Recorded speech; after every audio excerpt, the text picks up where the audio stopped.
Welcome, people. Welcome. Happy Friday. Happy Friday. Friday before half term. Anyone that's got kids?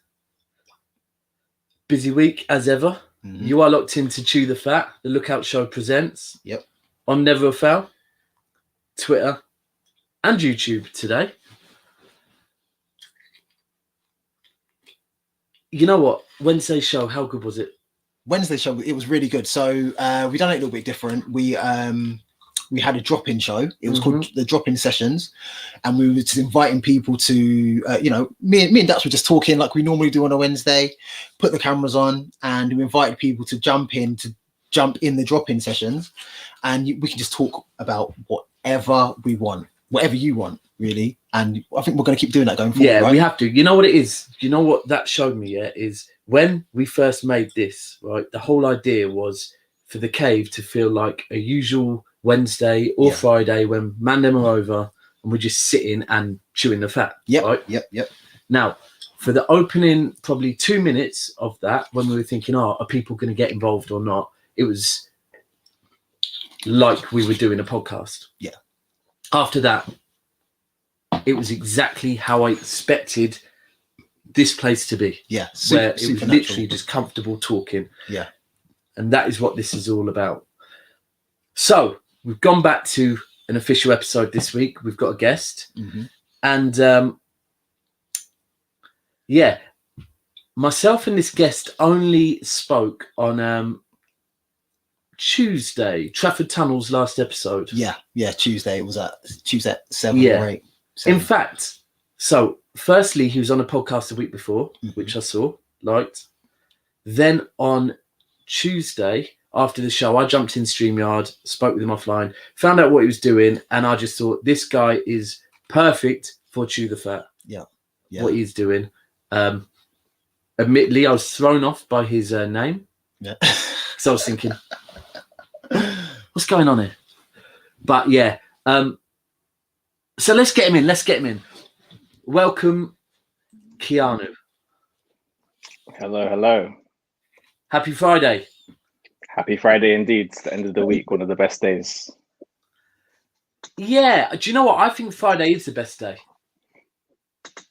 I grew up being told that, like, the best thing is always looking forward, not actually living it. It's looking forward that is the best thing. Mm-hmm. So I feel on Friday, you're looking forward to the weekend. And when you finish work, you're like, you can relax. You can put your feet up. You can kind of look forward to relaxing. Yeah. Like looking forward to just getting other things done. I suppose. Things done, no relaxing, but I don't look forward to getting other things done. I guess work kind of dictates what happens throughout the week. And then you get to Friday and you're just like, like when we were younger, Saturday morning, like cartoons and stuff, you could just relax. God, that seems a lifetime away. Yeah, that was ages ago. And but there's even sometimes when, like, depending on what work you get, like the work might even do, like you might even still have to set things up for Friday, or still set things up on Saturday and Sunday for Monday. Yeah. Well, you might be working on Saturdays, but we'll get onto that in a little while. That is true. That is very true. But yeah, so introduce yourself firstly, where people can find you. Well, so I'm Keanu Ratchery. Currently, I am the content and social media manager for BCOMS, the Black Collective of Media and Sport. Also work for a production and a sports consultancy and production company called Refresh, alongside Leon Mann and so many amazing people. But yeah, that's kind of, and I'm also a sports journalist as well, I guess, in my spare time, do a little sports journalism stuff. But yeah, that's pretty much the overview of me. Well, the short overview of me anyway. I guess we'll probably get into more of that as we continue the conversation. So did you did you study journalism? Yeah, I graduated 2017 with a sports journalism degree. So yeah, well, funny enough, I didn't even know I wanted to do sports journalism until maybe like about a few weeks before I had to decide what course I wanted to pick for university, because I had picked. Yeah, a few weeks. Well, so it was a funny. Well, it wasn't really funny at the time, but during I think during like sixth form, I was doing IT. I had my mind set on doing IT. Like my dad does IT, like, so I picked up a lot of stuff from him, and I kind of just wanted to do IT as well. And like I remember maybe a few weeks before my final project was due at sixth form, the file, like all of my files pretty much just got corrupted and destroyed. So yeah, so it's kind of like the whole year was kind of just down the drain, and like I was asking some experts to see what had happened, and it was kind of just like it was just a freak accident. Like this usually happen. So at this point, I was kind of like, well, I don't really want to do IT anymore. So I kind of just tried to figure out what I wanted to do, and somebody who was at my sixth form knew somebody who worked for Sky Sports, and pretty much took a few people on a tour to Sky Sports Studios. And we kind of just all walked around, like see like the studio. Like I got to meet Jeff Sterling, got a picture of him. And I think after I left that trip, I was kind of just like, yeah, I think I want to do sports journalism now. So that's kind of how the whole story of me getting into sports journalism began. Do you regret it? No, not a day, not a single Good day. answer. Not a single day. I think even the period of time, I think after I graduated and I hadn't done any media work for like 2 or 3 years, like I didn't I always knew sports journalism was something what I wanted to do, and I was determined as soon as I graduated to try and get a job and find something to do in that world. But like the media industry, it can be a very cruel and hard world to get into. And a lot of times, you'll apply for a job and they'll say, "Oh yeah, you need experience for this job." But it's like, well, how do I get experience if no one wants to give me the experience to get in the job? Yeah, so so I kind of got stuck in that hole for pretty much about 2 years, to be honest. So I kind of just had to find other ways to make money. So I kind of just got into working in hospitality, and so in a funny way, I kind of like never left. Even when I was doing hospitality, and even now when I'm going to stadiums, it's kind of like I never left the stadium life. So it's funny. It's just funny that way. But sorry to interrupt. It's one of those things where I guess without even realizing it, you were kind of training and developing skills to always be ready for this role, because you pick up like transferable skills, don't you? So the stuff that you were learning whilst you were doing hospitality and stuff, you've brought over into this world. Yeah, pretty much. And funny enough, that's kind of what my manager Leon Mann actually like I think one of the first times when I met him when I was on one of the BCOMS programs in 2019, that was one of the things he said. Like he used to work as a steward like at cricket grounds. So one of the things for him is it was kind of like, even though you may seem so far away from where you want to be, realistically you could still be so close to where you want to be. So and ultimately life is about teaching. So you ultimately you'll learn something in one area and be able to use it in another area. Yeah, absolutely. And at the end of the day, it was where you wanted to move to anyway. So kind of you were a lot closer as well. And do you know the other thing is that you never know who you're going to meet, and you were definitely in the right location to meet people. Now, I don't want to talk about other people too much. However, hold tight, Ty. Firstly, from Trafford Tunnel. Yeah, big shout out to Ty. There he is, and I didn't mean to do that, right? But previous link, yeah, it just set up nice. But Ty said, obviously, we spoke and we had a really good. After Trafford Tunnel, we had another episode that no one will ever get to see, right? Yeah, the behind the scenes was amazing. Yeah, it was really, really good, really, really good. It was quite. Yeah, no, it was really good. It was actually a group of Man United fans and a Manchester City fan just talking, and actually no bias and all being honest with each other. But obviously straight away, I was like, this guy is perfect to come on, because I know we can take this conversation in the places hopefully we're going to take it. But Ty said to me today, and so I knew I wanted you on, but Ty said to me this morning or last night, he said, Daps, don't want to tell you how to do your job, but Ty's really professional. I'm not, right? And he was like, go and do a little bit of research, right? So I was like, okay, cool. So I will. So I jumped on YouTube, and Leon Mann. Yep. I watched a video on him. Yeah, very inspiring. How did you meet him? I met Leon through Well, it's funny. Again, it's one of those things where like you always get reminded how small this world is. I think the starting point is me and Leon are both from the same area. We're both from Walthamstow. We both live in Walthamstow. He probably lives literally about 10-15 minutes away from me. Like I could literally walk to his house right now. But in regards to how I met Leon, I met him through the BCOMS masterclass program that I was on in 2019. So it's obviously Leon Man, he's the founder of BCOMS. Been running about 11 years strong now. So which basically pretty much just works to help diversify the sports media and, you know, just continue making change and making things better and giving opportunities for young people trying to break into the industry. So me meeting Leon was via me getting onto the course. So being on the course, BCOMS run courses. So BCOMS, like almost every year they do a like a masterclass program. Well, they did it 2 years ago. They did 2 years ago. No, they did 3 years ago, and then they ran a second one again 2 years ago in 2019. That was the one that I was on. But like it's been one of those things where we've run the courses. Basically, we bring a group of like young people in, and like through BCOMS networks and their connections, basically do masterclasses to help train young people to learn, train young people for the skills that they might need for the sports media industry, and also provide them opportunities. So where it's kind of like, okay, this is something that you could do.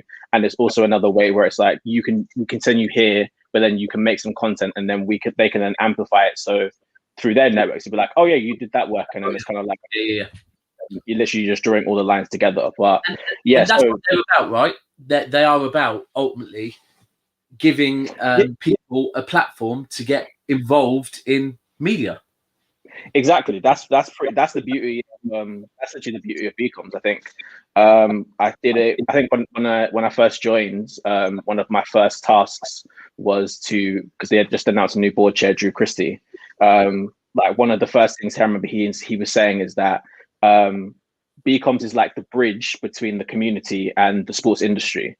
So BCOMS literally just connects the two, because there's so many great talented underrepresented groups, like not just journalists, but writers, producers, camera directors, like so many people just not on screen but off screen as well, that just ultimately just aren't getting an opportunity. By having Leon and pretty much everybody on the board, like Leon Mann, Hugh Wisencroft, Drew Christie, Laddie Ajayi, Karina White, Jeanette Kwachi, Marshall Noble, like all of them have such amazing networks and just being in the industry for like so many years. So like I was going to say, to provide those opportunities for everybody. So sorry, Daps. I know you're going to ask a question. So BCOMS, is it an acronym? What does it stand for? What does it mean? Very good question. It stands for the Black Collective of Media in Sport. Excellent.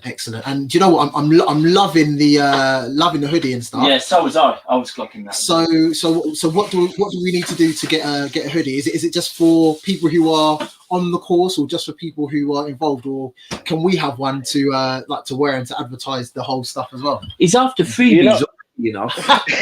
I'm not mad. Listen, I'm not mad. You know what it is when you're in this game, you have to get you can try and get all the freebies you want. You have to I think as for the hoodies, like it's kind of a pet project of mine, something I'm trying to get off the ground. So hopefully in a few months, hopefully even shorter than that. But this is kind of, I guess in theory, this is just like a prototype. This is so far. This is a 2 for 2. The only people currently that I know that has them is myself and Leon. Funny enough, but it's something I'm trying to. Leon one. Yeah. Oh yeah. No, he's definitely got one. But yeah, it's definitely a pet project of mine that I'm trying to get off the ground. So hopefully in a few months we'll be able to I can get to a point where I could start. I could just get your PO box, and I could just here's a care pack, BCOMS care package, and so it's got a nice hoodie and shirt in it. You've got now. What size is that? This is a large. Okay, so you could. That's more my size than your size, bro. I could. Yeah, it's true. I could. We'll figure something out. We'll work something out. So BCOMS. How long has it been going for? BCOMS has been going for a decade now. Last year was No, I believe from the new year, it was a decade. So yeah, 10 years now. Okay, and I would say that this last year, have you become more relevant? I guess that's the word you could use. I think I would say people are more aware of who I am now. I would say, I guess, yeah, relevant. You could use the word relevant. I would say people have just, I've just been working hard, to be honest. Did you find that all of a sudden loads of people started reaching out to you a little bit more? Yeah, funny enough, it did. Like, strange, I think that's just, yeah, it's strange. It is a good thing. Joking aside, it's a good thing.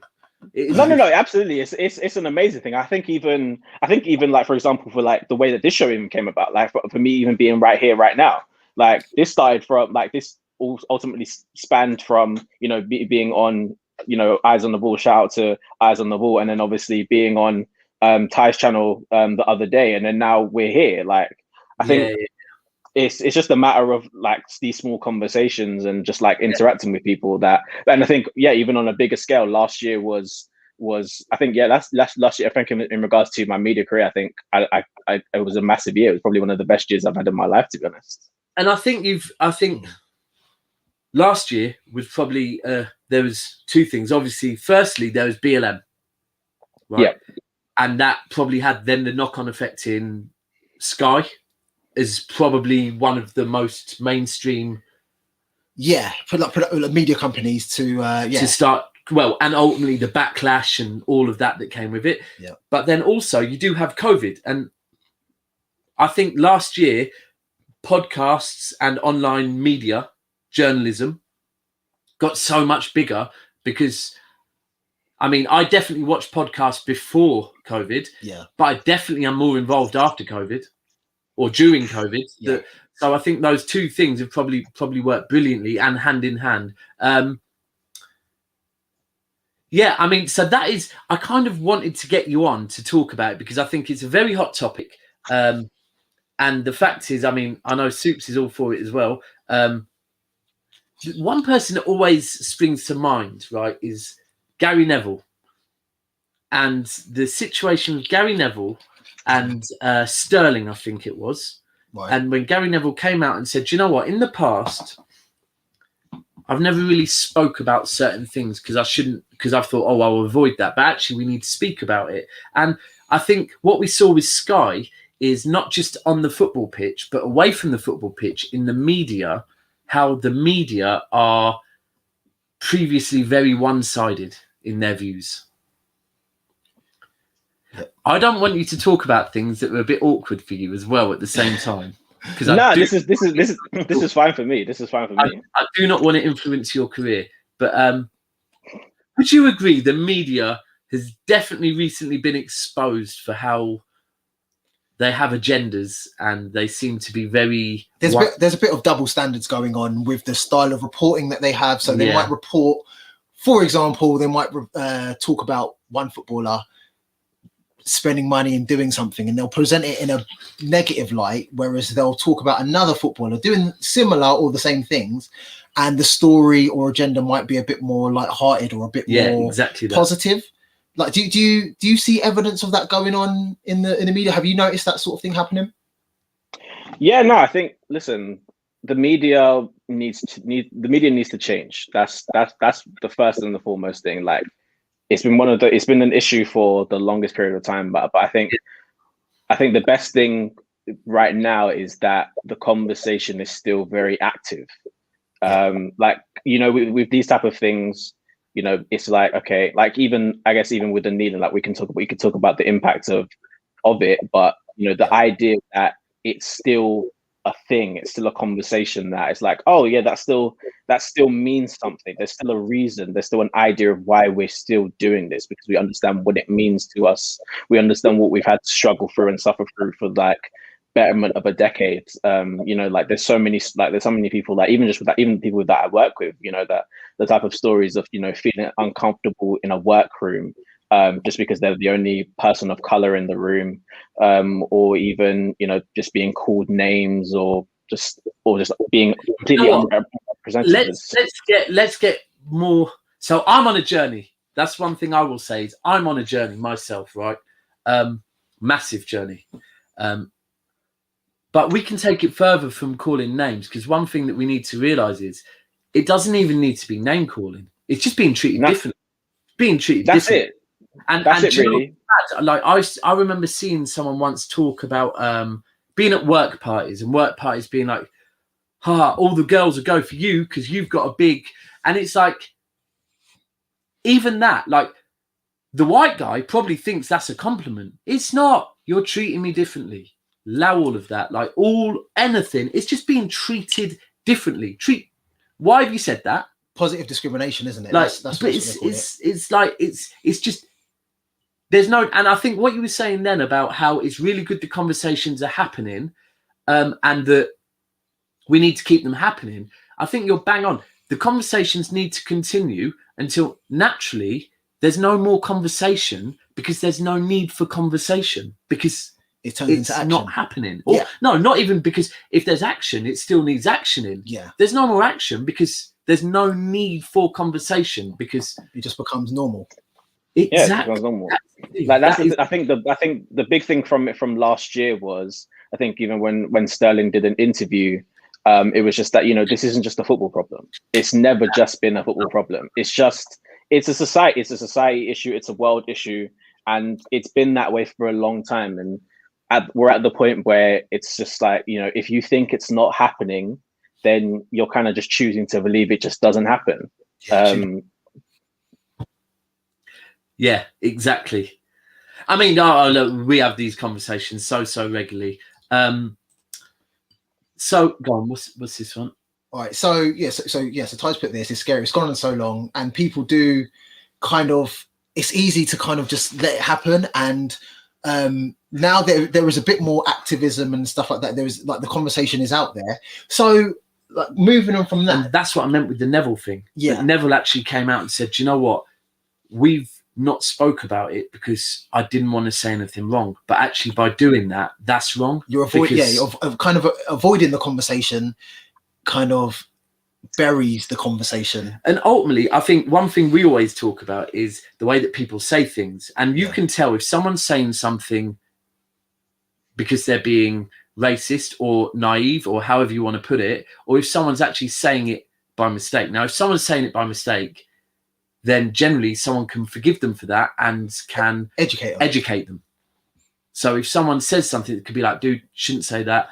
If you hear them say it again, it's like, I know you got the 3-strike rule. Yeah, with me, I've got a proper strict 3-strike rule. So the first offence, first time, I'll just, think, okay, I'll give them the benefit of the doubt. They don't know, or they're naive, or whatever.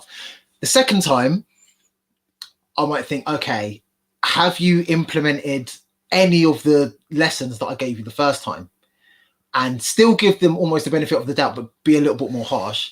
Third time for me, it's 3 strikes and you're out, really. And then I regress into I completely.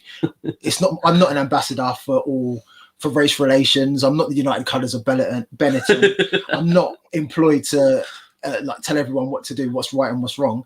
You've kind of had your chance, and that's it. So, with that in mind, do you think the gestures like the kneeling and stuff, do you think that's a good idea? Do you think that is enough to provide the change needed? Do you think it's the start, the catalyst to get people thinking about making a change? Or do you think it's just a pointless gesture and that's it? Where do you stand on kneeling, basically?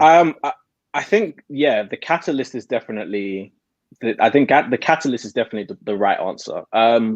Because at the end, ultimately, we need to see the result of what is happening. I still believe there's a lot more to do. I think the people that we, like BCOMS, we know that there's a lot more that needs to be done. And ultimately, we're trying to work with the right people to make sure that those changes happen, specifically on the media side in term. But I think the thing that's always been for me is I just don't think when it comes to punishment or consequences for certain actions that happen in football have never ever been strong enough.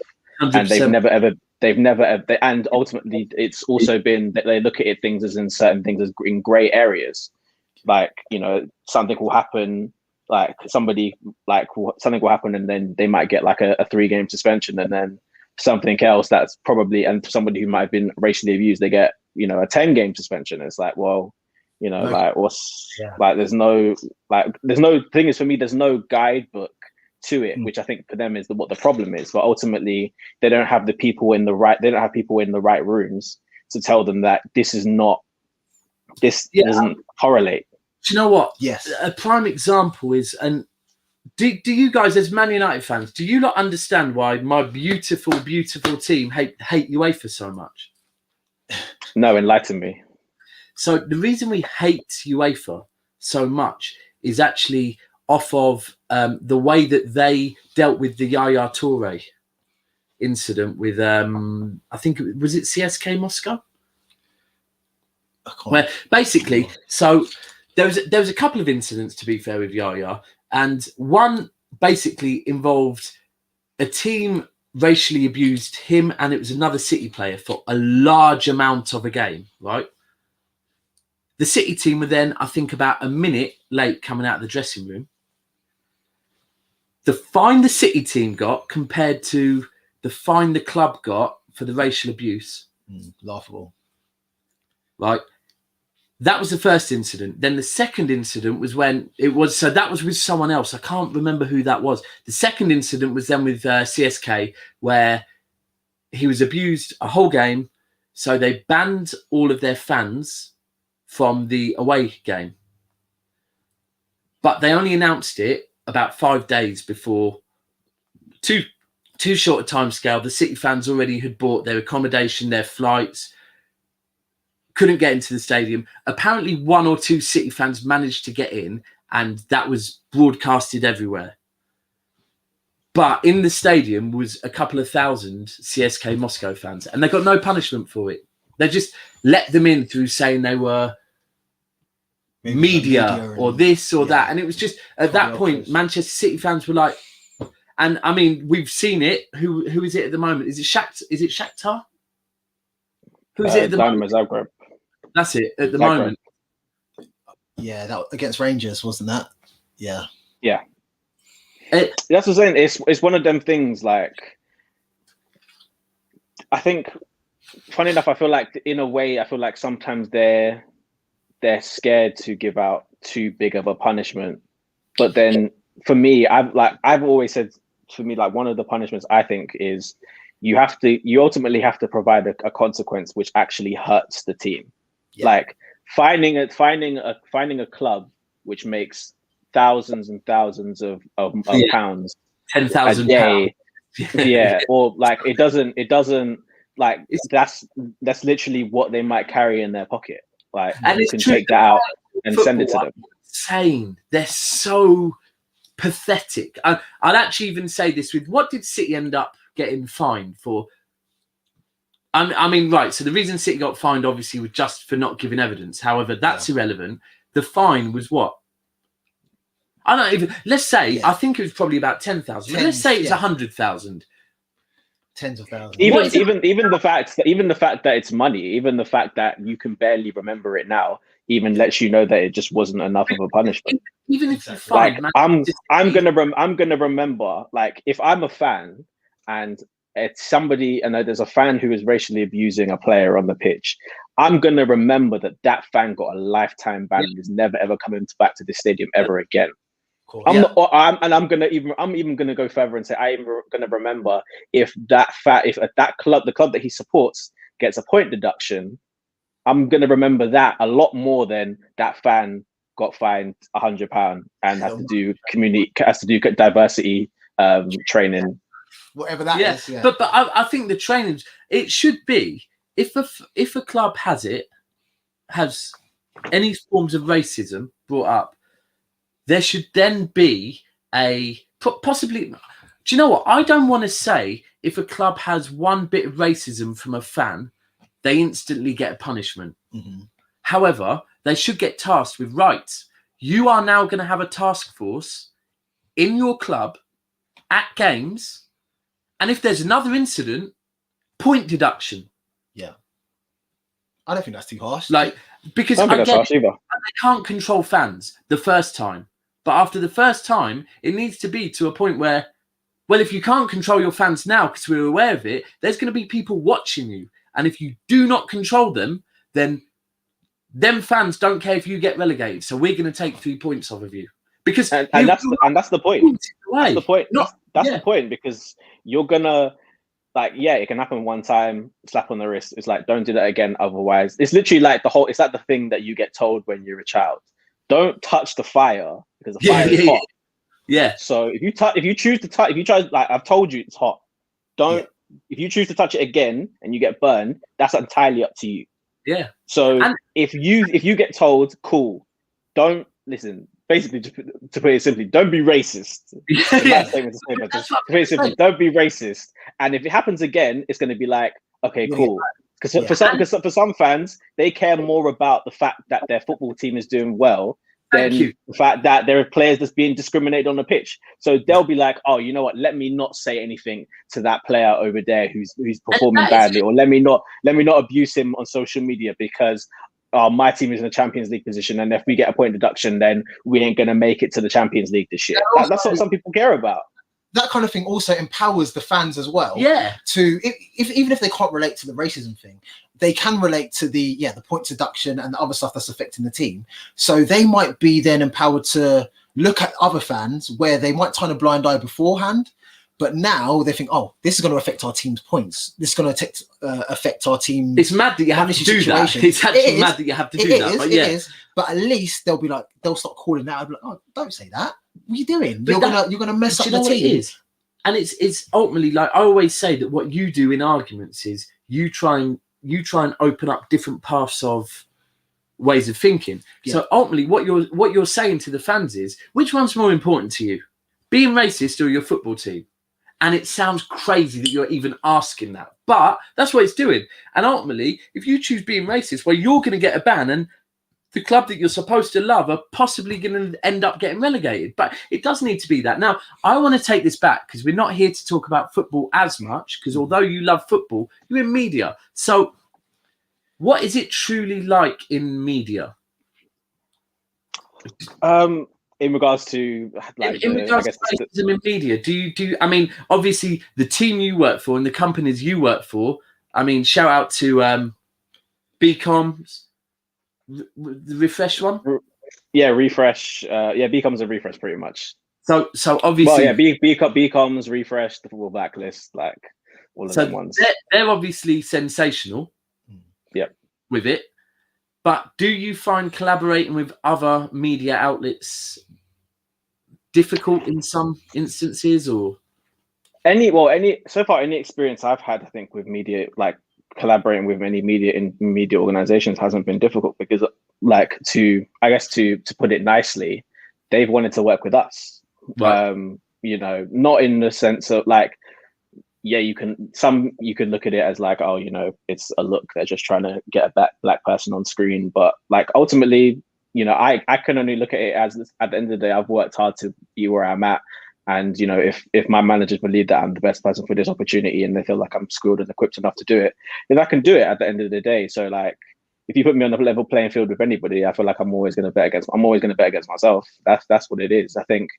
But in regards to working with them, I don't think, we've not had any issue. Like, anytime we've worked with the FA, anytime we've worked with, certain Premier League clubs, like they've wanted to work with us.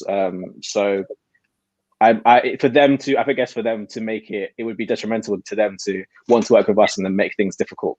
I like it that they're not obviously, like the way you've just described that as well. It's a very positive way of looking at things as well. It's not. I know it's easy for people to be cynical and think, oh, they're only doing it because of this, or they're only doing it because of that. But if you think, no, actually, this is an opportunity for us to actually have the conversation, to teach them how to do things, or to give them a bit of insight from our perspective, that's good. So do you think, like, I love the mantra, and I love the idea of what BCOMS are doing, and it's about putting people in certain positions in media, in positions where they can have the conversation, where they can kind of be the ambassador I know it's not nice trying to be. Do you know what it is? I just want to, because I was trying to describe to my other half. My other half is mixed race, by the way. So we have so many conversations about this because it's very relevant. I'm educating my family all the time, and so, but I was explaining it, and the best way to do what I think what BCOMS are doing is so positive is that you're not trying to accuse and fight people for being racist. What you are trying to do is just make it equal, and you're trying to empower getting people from the black community into media. That's it. Actually, that's what you're trying to do. It's nothing to do with racism. Yeah. We're just trying to get some black people into media, and that's it. So Keanu, do you think that is what that's what the missing link is? Do you think that that's what the problem is? That these companies at the moment, obviously by legacy, they've got certain people in positions, they've got a certain way of dealing with things. By opening themselves up to working with people like BCOMS and allowing opportunities for black people to be in media, that will help change the narrative in the room, in the right places, and then that will filter down. Do you think is that mainly what you're trying to do? 100%. And to even go further, I think like not just to change the narrative, but we ultimately just want to make media a better place. Like I think one of the things that we always talk about is, when you have a diverse work team, it means you have a diverse array of ideas, you have a diverse array of perspectives. So it just means that you're ultimately, like, you working for a company ultimately just means that you all have one goal. It's just you have to produce the best content and be the best platform that you can be. If you have diverse people, it just means you're going to be able to look at things in different ways that you may never have imagined before. And it ultimately just means that you're always going to make the best content because you have the best people working on the job. But if you had a kitchen full of, I'm going to just completely switch up, a kitchen full of Italians, you might end up with Italian cuisine. Yeah. If you've got a kitchen with people from every single different, your restaurant's going to be the best because whoever comes there to eat, they've got someone that knows their parents' recipe or whatever else. And that is so true, even with football, that, let's be 100, if all of your people are Anglo-Saxon English, then yeah, you're going to have some great write-ups on the English games, but who's going to talk about the Polish game or the Colombian game or the USA game? It's so true, bruv. And that's, do you know what? The maddest thing to look at it's still stereotyping, but it's doing it in the right way. In the right way. I kind of feel like the best people to talk about the experience of, I don't know, like for me, like my family's from the Caribbean and stuff, and if somebody wanted to do a feature on Caribbean food, I feel like if they have someone in the room who's got the authentic Caribbean experience, they lived, grown up in the Caribbean experience, then I think I'm better equipped to give that. Yeah, because it means more. You can say more. You can say, like, it's a story. That if actually... and on the other side of that, it's also one of them things where if you have some people making some content that might not necessarily be perceived in the best of ways, if you've got somebody in the room where can tell you that might offend a certain community, that might offend certain people, it helps as well, because then at that point we can just completely change everything up and make things just better in general. And then on the other side, it's an unbiased take on everything. Because again, if I was to report on England, I might report it a certain way. Yeah. If my French colleague reported on England, they'll get a different. He might report it a different way, and that is the whole thing. I was going to say something a minute ago when you were talking about. No, it's gone. It's gone. It's gone. Do you know what, this happens, isn't it? It happens. It happens sometimes. The more these are. But so something that bottle of water is insane, bruv. Do you know what? People, get your 2 liters in a day, please. We touched on it just before we came on air, right? and Keanu is drinking how many liters of water a day? The attempt is to drink at least 3.7. So this takes about 3.7 liters of water a day. That is so the size that goes on one of those things in the offices that you get your water from. Yeah, it looks like the big water tank. Yeah. Yeah, it does. But, yeah, something I was going to say that I know you've been very lucky to do is you've been inside the grounds. Yeah, Yes, during lockdown. He's been going United. He went to the United game the other day. Oh gosh. Yeah, I think so. During lockdown, I think the games I've been to. Last year, I was at England versus Northern Ireland at Wembley. I've been to a few Chelsea games at Stamford Bridge, and yeah, most recently, I was at Leicester versus Man United for the FA Cup quarterfinals. Firstly, how was that? All I can say is all I can say is King Power is a beautiful stadium. That's all I can say. As for whatever happened on the pitch, it is what it is. But I was there. Listen, I was there to do a job for the FA. The day was great. The experience was great. But yeah, whatever happened on the pitch, it was just just. So give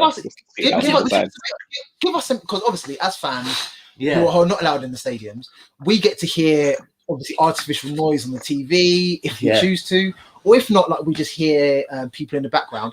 What's it actually like from your point of view? What's it actually like going into these stadiums now they're closed doors on a match day? It's a bit like, well, I think it begins. I think for me, it begins on the journey there, because usually on a Saturday, if you're walking up there, if you're on the underground or the overground, you'll see people in their kits and with their flags and their scarves, and there's just none of that. Like, I think if I'm thinking about the times when I've gone up to England or gone up to Chelsea, up towards Stamford Bridge, it's just empty. Up to Wembley Way, completely empty. People, like, it's not people heading to the stadium, people heading to McDonald's. Like, it's just different. And then when you get inside, again, you're walking around, all the concessions are closed. It's just eerie. And then when you get to the actual game, that there's only like about 30 people there, and they're literally just all media and the players. And so those are the people you can really have another conversation with. And then when the game even starts, it's just, I think for me, it's funny because I kind of feel two ways about it. Like, I think in the fan sense and in like a media sense, like in the media sense, being able to hear everything that the players say, to me, is amazing. Like, but on the same side, like, that there's certain things you'll hear about, certain things you'll hear from the players, you'll hear the manager communicating with the players, and you'll hear your keeper shouting up to the striker. Like, to me, I think that idea of it is amazing. But then when you think of it as a fan, like, you literally just look up, you take a minute and look away from the game, and it's like, this stadium is supposed to be full. Yeah. Like, there shouldn't be about 30 or 40 people in here. This stadium is supposed to have thousands of people in here. So it's been very weird. And I think even when I was at Leicester the other day, I was upstairs in the overflow, so you're looking down on the stadium. So again, even looking down, you're expecting to hear noise and music and chants, and it just doesn't feel the same. It just doesn't feel the same.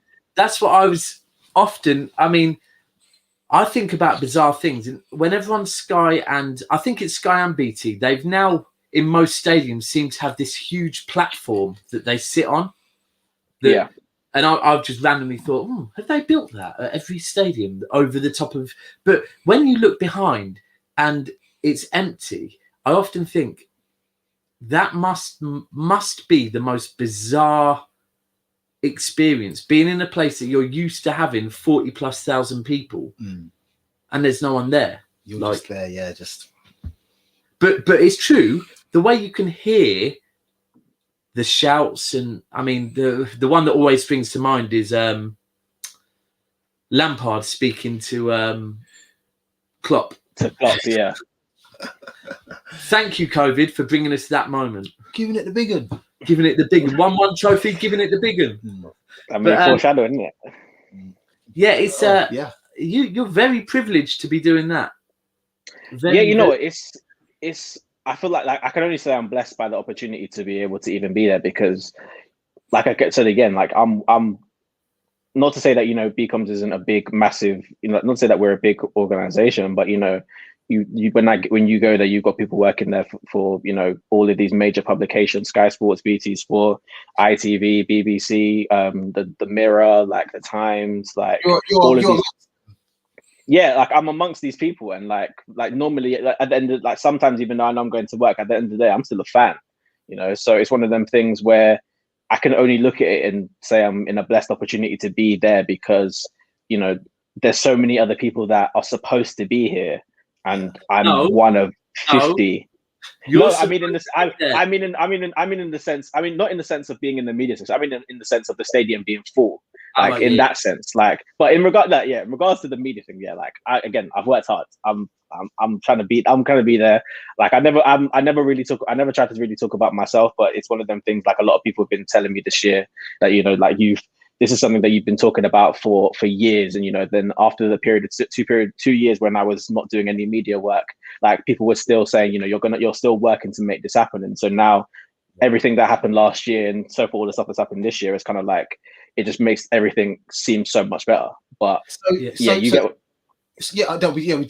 again. So the brief that you have when you go into these stadiums, and like the type of work that you've got to get done, I guess, for your platform, do you have any freedom to kind of do stuff for yourself? Like, are they strict about like you filming your own stuff on your phone or whatever? Like, is it strict? No, they're quite. You're not on a channel. You don't do your own content or anything, do you? I don't. Not yet. Anyway. Well, it's funny because at the beginning of the year, that was one of my plans. Like I plan to start a channel. Like if I was going off the plans that I made at the beginning of the year, like my channel would have probably been dropping around now or in the next few months. But I think just because as a company between BCOMS and Refresh, we've just been so busy. It was one of them things where I had to just reflect and be like, I don't have time to do this yet. No, what you have time to do is you have time to team up with another channel that's kind of just started about 6 months ago, and it's got a really, really good business model where we're willing to go 50-50 with anyone that comes on as a content owner, right? And knows how to do journalism. That's what you should do. If I think you're right. I'll write it down. If you guys know anybody, just let me know. Just let me know. I'll let you know about that one. Yeah, definitely. But I think you know what, like that, in that position, we might.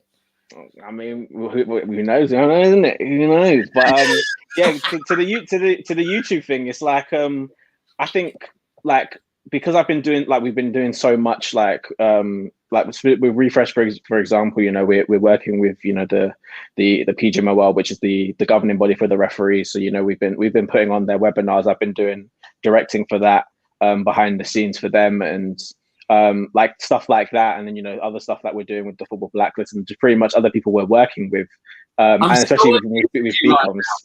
I'm so envious doing what you love. That's it. Like I think, even going back, that's the win. I think going back to university, like going back to before, obviously even picking my course after that trip at Sky Sports, I was kind of like, what's something that I do every day that I would love to get paid to do? And that's something, and that's what everybody wants to do, is talking about sport, working in sport, so for me, it was a no-brainer to be here. And the fact that I'm now here is just a blessing. Like I can't think of anything else, other way to describe it. That's one thing that I've probably, even in Thiago's father, that is one thing that I've found out this last year or so. Both my wife and I, we've both got jobs in the financial sector, but my wife's slowly on the journey out of that and into the fitness thing. And I'd love to say I am on the journey out of that and into the world of YouTube and podcasting, but my journey is probably going to be about 40 years longer than hers because it's a grind. But there is so much like about doing something you love. And the other thing is, anyone going up against someone that is doing something they love, if you don't love love it, you're going to lose because that person Exactly. is no harder than you. They're invested Like properly. they are invested. Well, there's that saying, isn't it? So you find a job you love, never work a day in your Never life work again. a day in your life. And that's Yeah, the thing. All of a sudden, your outgoings will become less because you don't need to find, like I've found since we're doing this, my outgoings are less because my spare time is spent doing what I love, which is this. Mm-hmm. Like, and I even had to explain that to my actual job when they were like, "Oh, you do need some downtime. You know, you're working, then you're doing this," and I'm like, "It is downtime. This is like I'm downtime. enjoying it. Yeah. I'm speaking to people." I while think you- that's even why, like even just to go off of your point, like last year I had so many opportunities, like so many things I'd never ever tried before. Like working with England, like to me, working with England is insane. Like I even still think about that documentary that I made last year, and it's crazy. Like the fact that I was even given that opportunity to do that. Wait, tell us about it. That was a great tedious link. So tell us about it. What do you mean? Tell us all about it. So last year, around I believe October time, the FA reached out to us and pretty much wanted it was like a documentary, like a slash feature, pretty much looking back to last year's, like the year on events from when England played Bulgaria, and so like the events of what happened there and how it kind of had a greater impact on not just in football but in society. And you know, they reached out to BCOMS and they was kind of like, you know, we want somebody on your team to do it. And at that time, the only person on the team was me. So, but it wasn't like a thing where it's like, oh yeah, let's give it to Keanu. It was kind of just like, no, Leon had, as he graciously always does, seems to just big my name up, which I'm always amazingly grateful for. Yeah, he kind of just was like, oh yeah, no, we've got Keanu. We can do this. He can do this for you guys. And then yeah, I think that week was pretty much just spent, you know, doing interviews with some of the players. So I did an interview with Tyrone Mings. Name drop. Come on. Oh, you want me to name drop? Listen, I watched something on Leon earlier. He name drop. If he can name drop, listen. Leon is the listen. I tell Leon this all the time. He's the king of name drop. Like if you're around Leon long enough, you'll hear some of the names. He's like, he's also very passionate in what he does. Exactly. Listen, Leon loves this game. Like Leon got into this game to change it, and his mentality he has not changed a single day. Like every single day he wants to change this game for the better. Every single day he's doing things to make sure that this, like, he not even just for himself, but literally for everybody that is coming behind, like everybody that's coming after him. And that's even the same with loads of people that are in the industry right now. There's too many people I could shout out for that one, but like so many people are, but Leon most definitely. But yeah, him, if you're around him long enough, if I name drop sometimes, and then people be like, "Oh, Keanu, relax." Now, you've been good. Like, listen, if it out of you, I want to hear some names. Do you know what? Listen, so now is one of them times to name drop. So for that documentary, you know, I got to speak to Tyrone Mings, got to speak to Chris Powell, I got to speak to Zander Brown, the main camera operator for England and the FA, and I also got to, you know, speak to Mark Bullingham, FA CEO. So those are the people that I got to speak to for that documentary. And you know, I got to work with the England production team. Shout out to them. Literally, they gave me full creative control. They was like, whatever you want in there, it goes in there. And like that week was probably one of the most stressful weeks of my life, but ultimately mainly because I had to keep it a secret. But it was one of the funnest things I'd ever made. And like I remember the day before it came out, I watched it like 3 or 4 times before it even came out, and then seeing the notification pop up on my phone, like being mentioned by the England Twitter account, the England FA account, the England Facebook account, the England Instagram account, like just seeing my name on there and seeing the BCOMS name there, and like seeing something that I had made, that I'd worked worked tirelessly on for that week, it was amazing to see it. And I think yes, when you love something, right, things like that mean a lot. And people will be like, sometimes you get when things like that happen. So yesterday, a UK music artist retweeted something of a mix. So I did a mix and added him, and he I noticed later he'd retweeted it and put what a mix or something, right? With fire emojis. And I was like, we know what fire emojis mean. I don't think I got Exactly. I don't think I got any extra follows. I didn't get anything out of it, but I got happiness out of it because I was like, this artist that I've listened to for so long is appreciating something I've done. That's enough. That's the key. Like I think like one of the things that somebody like one of my mentors always told me early on is that it's not about the numbers, it's about the impact. It's about what the byproduct of what you made is. It's not a matter of like, for me, I'm like, my followers, like I haven't even got 1,000 followers on Twitter. Like it's not a big deal. Like I'm on Twitter a lot, but it's not a big deal. Like I don't do it for the numbers. I do it for the fact that people can come up to me afterwards and say, what you made was amazing, or what you made changed my life, or what you did provided some great insight, or it helped me want to get into this game, and like asking me for advice about what I should do, and like telling me like, oh yeah, like how do I get involved in BCOMS? Like how do I get involved? Like I want to do what you do, like so stuff like you're doing something good. You see, yeah, okay. Like the first time I think like we did a series last year on the BCOMS channel called Be the Change. And I think even maybe after like one of the first 2 episodes, somebody messaged me and said, this is amazing work, great work. And I'd never ever received anything like that before. And up to that, like, and I'm not necessarily somebody who takes compliments well. So it was kind of one of those things I was just like, wow, like this person took the time to watch something that I made and to find my social and message me and say that it was good work. Like it was surreal, to be honest. And the fact that even still happens now is crazy. So for me, there's 2 things there, right? And I love that. I love that. Like it's obvious that you've got pride in your work, and the stuff that you're doing is impacting change, and it's been a catalyst for change. It's been like BCOMS is obviously a very like they're an advocate for influencing change in the media and just making it a better space for everybody, making it a nice space for everybody. So with that in mind, I'd like to find out how people can get involved in BCOMS, and also how people can find and see that documentary that you made. Yeah, because I actually YouTubed earlier BCOMS, and the first time I YouTubed it, it only came up with the Leon interview. Yeah. Second time I YouTubed it, it came up with this interview right now, and I was like, yes, I've got my tags right, but. Where is it all? Is it like where is it just a behind the scenes thing, or? So the document, the feature, I think, funny enough, I've got it tagged. It's my pinned tweet on Twitter right now. So I think that's the first way to find it. I guess also going on England's like you'd have to go back a bit. It was because it was in October, but you'd have to. It's on their Facebook videos. It's on the BCOMS Instagram again. You'd have to scroll down a little bit for that one.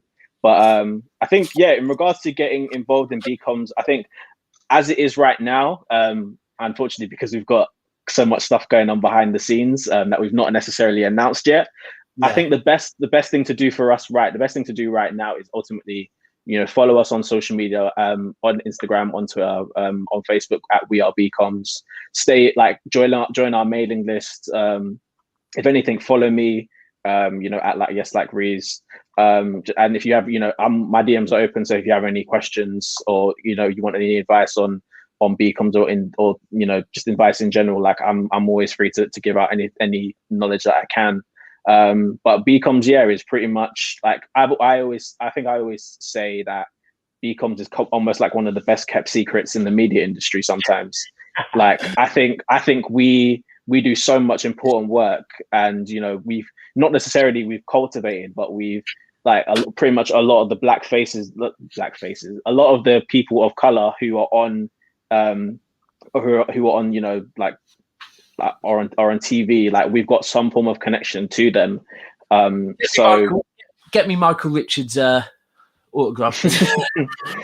we could try. We could try. But I'm joking. We could try, but that BCOMS it's one of them things where like we ultimately we want this game to succeed.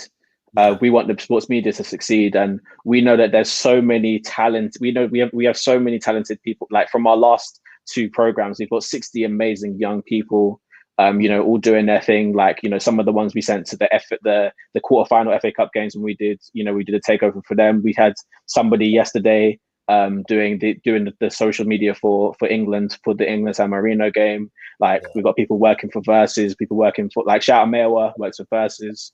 I was on the Football Blacklist last year. That's one thing I got from watching the Leon interview is I can tell that he cares. Yeah. Right. 1000%. Now, the second thing my take on things here is there are white people that have certain views. So, no, I'm not going to say views. What's the word, Soups? Where they social profiling. Is it social profiling? I guess they've got a thought about somebody, like predetermined. Basically, thought. predetermined thought. So ultimately, they do the whole stereotyping thing, which our brains often do. Prejudice. But then they allow it to continue to help influence their decision. Yes. Whereas what they should do is they should have an element of their brain that goes, hold on a second, this is a completely different person. They've got prejudice and confirmation bias sort of thing. That's what. Now, I feel that there are white people that do that. But in fact, not I think, I know, right? However, I honestly believe that the majority, and I'm meaning a significant majority compared to the majority of white people that do that, of black people do not do that. Do not. So, as in, if you come for a job, you're going to face one way, right? Right. However, this isn't about another white person going for a job and a white person interviewing them. If you're interviewing me, you're not doing that. There's no confirmation. Well, it happens. Like, I think it will happen. But it definitely happens. I think it just goes back to that thing of, at the end of the day, hire me because I'm the best person for the job. Don't hire me because of what my name is. Don't hire me because of what my gender is. Don't hire me Don't hire me because of what my race is. Like, hire me because my qualities are the best suited for this job. Yes. That is the best way of putting it. It's not hire me to hit a quota. That's what it is. Like, it shouldn't be about quotas. Like you said, we can look at networks and see like certain people on there and we're like, oh yeah, no, they're just filling a diversity quota. But at the end of the day, these people are here because they're the best people to do it. Like, I can't sit here like somebody who I can't just sit here and be like, oh yeah, no, I can do that. That's easy. I can't, like, I know how much. Just from speaking to some people, how much hard work they put in. They've had to, and more often than not, they've had to work harder. They've had to work 2 times harder to get where they're at because of their race, because of their gender, maybe even because of their name. So maybe their class. Even maybe because there's certain I'm not gonna say who, but like there's somebody who I know who I interviewed last year. He used to work for the BBC, and like 2 people were up. He was up for the same job with somebody else, but the other person got the job purely because he's got family ties in the organization, so he automatically got the job. But listen, the person who I spoke to, he was arguably the best qualified person for the job. So it happens. The class thing is so related to race. They do say it's not what you know, it's who you know. And class is massive. True. However, often class relates to race in a massive way as well. It does. But the point I was trying to make is that I truly believe, and I feel that there are more black people that would be willing to take on a white person because they're the right person for the job.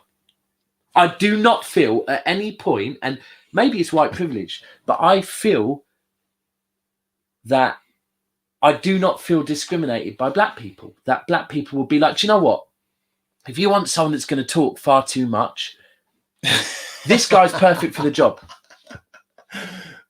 They're not just going to they're not going to go. No, we're not really. And this is the biggest issue that we need to deal with. You've put it perfectly, and I can tell by Soups's face when you're talking about the whole.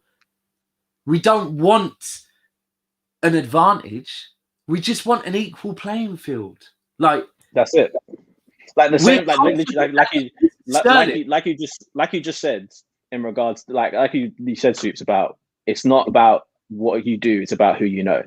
Yeah, we are now doing the exact same thing.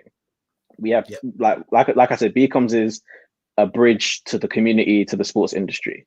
That's how BCOMS benefits. We want it to be. BCOMS don't do it for the shine. We don't do it for the admiration. We do it simply to make this game fair. Fair. Yeah, there you go. Fair. And that is exactly it. It's just an equal playing field. We're all doing our best to try and move it in that direction. Do you know what? The worst thing is, I pointed to Daps at the time. The thing is with these Chew the Facts, right?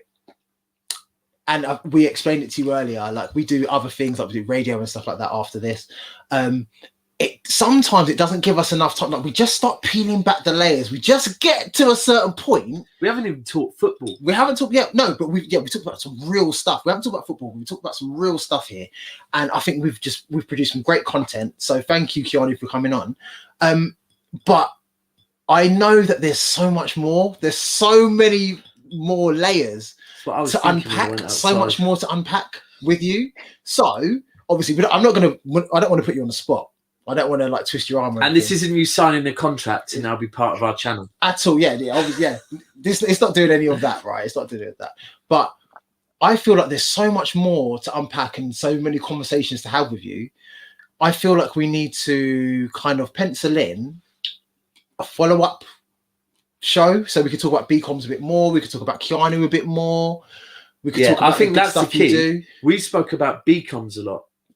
Oh yeah, we want to talk about Keanu. This is the whole thing. This show is to speak about you. Yes, like Reeves. That's who we want to talk about. We don't want to obviously you're an ambassador for BCOMS right now, but we don't want it to just be absolutely you're an ambassador for BCOMS.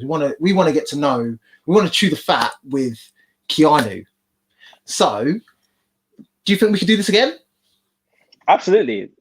We could definitely do this again. Not just saying this because I'm on the show, but I always enjoy doing YouTube shows. I always love when people ask me to be on because I think I tweeted about it the other day. I said shout out to everybody who does YouTube because the amount of content, the amount of hours that has to be put in to make this work is mental. All of the behind the scenes stuff that people do to bring just for arguably sometimes even 10 minutes, 20 minutes, or 30 minutes, or even an hour of content, the things that you have to do, it sometimes is mind blowing. So for somebody who is a watcher of YouTube, I commend and thank every single person who does YouTube. So anytime I get the opportunity to do it, I'm always going to say yes, obviously, unless scheduling dictates something different, but I'm always going to say yes because I love being on these shows and I love literally just supporting everybody that I can support. Yeah, wicked. And the best thing about this is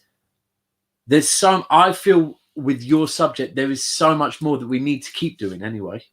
And also the fact this talking thing, it helps everybody's mental health so much during this hard time. Yeah. 100%. I just want to give a massive shout out to Usman. Usman Talks. Yes, big shout out to Usman. 7 days a week. Keep it up. That's all I'm going to say. No, right? it's big shout out to true. Usman. Definitely, yeah. No, he's a great guy and great advocate for talking and stuff like that. Great platform for getting people on to talk as well. And I just feel like we need to, just keep the conversation going. Anything that you want us to kind of help with regards to BCOMS or anything you're involved in, if you want us to help in any way, help promote. That was one of my questions. How can we help BCOMS? How can we be of service to you, Keanu, and BCOMS to get the message out there and to just push things further? I think as it is right now, I think it's just, even though, we do, it's more, a lot of our stuff is supporting other people's stuff. It's also, support the stuff that you know, the people that we are in our networks make and support, you know, even the stuff that BCOMS makes as a whole. I think, like, just speaking about BCOM, like even us just having this conversation about BCOMS, it just means that at least one more person knows about BCOMS. Like I know when like me and Daps was talking like in the backstage the other day, he didn't know what BCOMS was, and I think that's what literally like I was saying before. I feel like BCOMS is one of the best kept secrets in the sports media industry. Like a lot of people, like we do so much work, and a lot of people don't actually even know who we are.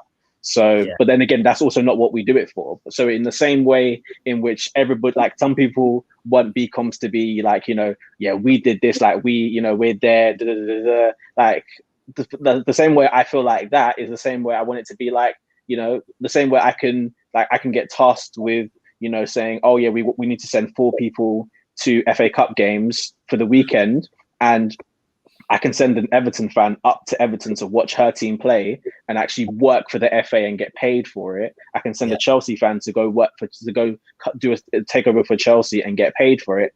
Me as a United fan, I can go up to Leicester, watch us get beat by Leicester, but still have a fun evening. But that's, you know, working with the FA. You are good people. That actually, that's the win for you. That you've helped. Yeah. And this is 100%. The one thing I struggle at work all the time with is being ruthless with if you need to get rid of a member of staff. And I find that difficult because getting rid of a member of staff means you are potentially taking food off of somebody's family's plate. And for me, I can't get my head around that, to be frank. Yeah. So it's hard to comprehend, yeah. The thought of putting food on the family's plate is a win, not the thought of taking it off, earning someone else money, taking food off someone else's plate. So that is commendable, but that's why I wanted you on this, because I saw straight away. So we do want you back, and we want you back quite often. Yep. Thiago's son's probably giving you massive ratings, I think. No, hold tight CY. Hold tight CY. Each and every saying, big everyone up, and do you know what? I think it's just been a great show. This has been my first foray into finding out what BCOMS is, finding out what BCOMS is all about. It's given insight to the people who are viewing this into what BCOMS is all about and what BCOMS can do. So with that in mind, can you just once again remind everybody how they can get access to BCOMS, how they can get access to yourself, and what they can do to try and push the message forward? So for BCOMS, I would say follow us on social media. We are BCOMS everywhere.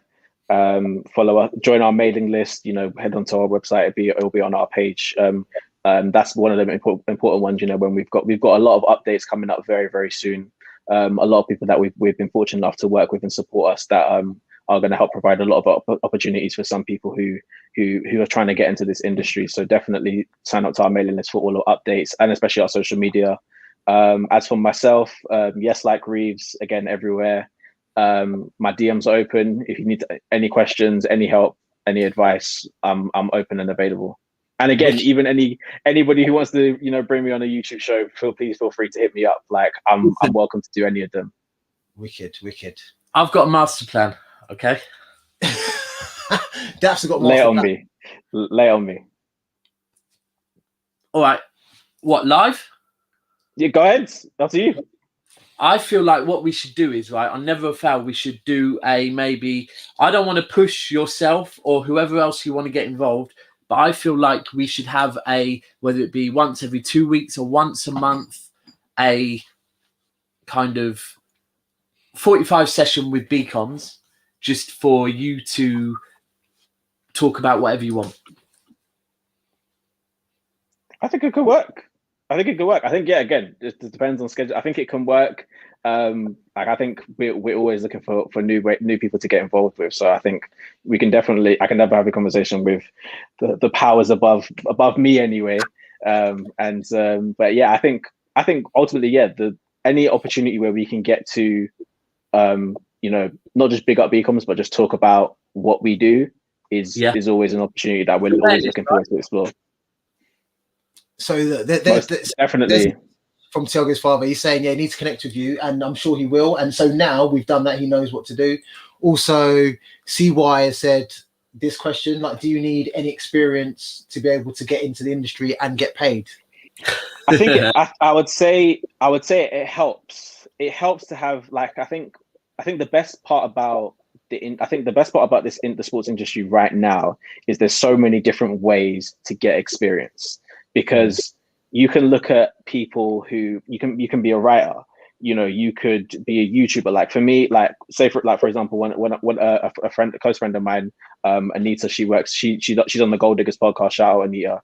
Like she does her podcast on YouTube, but then she also you also see her on Sky Sports, talking about Chelsea transfer talk. So it's one of them things where you would never think somebody who does YouTube could be on Sky Sports. So I think for me, experience comes in different ways. Like if you've got passions to be a writer, then write. Set up a blog, set up a blog, post it to people, like keep it updated, keep it regularly updated, so people can always see what you're working on, and they can, and ultimately for you it just helps you improve your skills at writing. The longer you do it, the better you get at it. With YouTube, again, create a channel, be consistent, build up a network,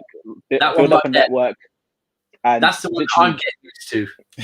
The whole building up be consistent. Be consistent. Hard work, man. That is hard work. That's the thing, and that's the hard work. That's the grind that people don't see. But ultimately, when you're doing it for a reason that you love, like we said before, it's not hard work. Yes, right. It's not hard work.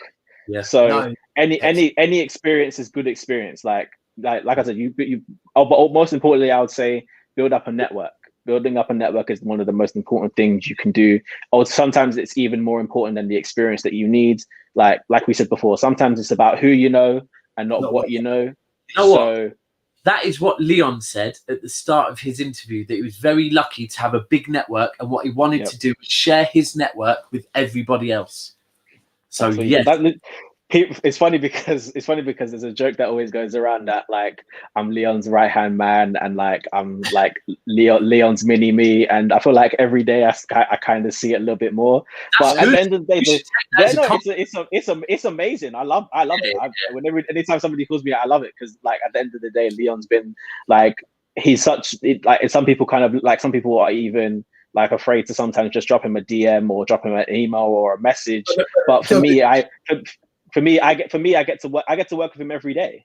Like that's what I'm saying. Like he's exactly what I thought. I saw it. Thought, do I want? No. I don't want to get the guy. Listen, Leon is an amazing guy. Like he like again for him, it's one of them things where like I know like, more often than not, I know how busy he is. Like we'll have a meeting at 9:30 in the morning, and he's still got meetings sometimes till like 6 or 7. So I know a lot of times he's busy, but I think Leon is always somebody that will get back to you.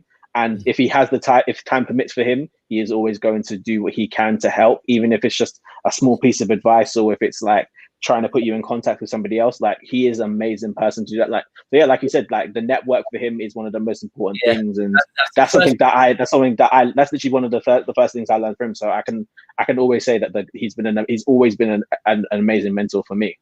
So let me be very clear. I will not be DMing Leon. I'm going to speak to Keanu. Yes. Even that works. That works too. I'm loyal. That's why I've been shaving my head myself. I'm loyal. I'm waiting until I can see my barber. That's it. That works as well. I mean, look, for me, listen, but my barber, like my family got that one sorted for me, because I had to go up because I couldn't be going on the FA channels without a trim. Like, so shout out to family members who got me sorted for that one. But listen, for me, it was like, but yeah, it's one of the like, reach out to me. If I'm learning, I'm kind of becoming that person now as well. So please feel free to reach out to me. Like, I'll try and get back to you as quickly as possible. Right, we're going to work. So we've organised to have you back on this channel at some point very near in the future. Thank you very much for coming on, Keanu, and it's been amazing to find out about BCOMS, about what BCOMS do, and about what you do. But next time we're finding out more about you. Yeah, next time we're going to peel back the layers on unlike Keanu. Yes, like Reeves. Yes. No problem. So it's been great. I'm looking forward to it. Yeah, no, it's going to be great. So please make sure you like and subscribe. if you already like and subscribe this video, please tell your friends to tell their friends to like and subscribe too, and we'll all go together. It's been great. You got any last remarks for Keanu, Daps? Oh, do you know what? There is one Hold thing. On. My last remark is, before we get into that, the t-shirt's even wavy, isn't it? Come on. It's full kit. my And I've got the white one, full kit W. Full kit W's, mate. If you're into UK music, R&B, hip hop, drill, bashment, Afro swing, 30 minutes on Lookout Show UK, Twitter, lock in. That's all I'm going to say. Make sure you do. Thank you for coming, Keanu, and we're going to do some business. A pleasure. My pleasure. All right. Take it easy, everyone. Bye.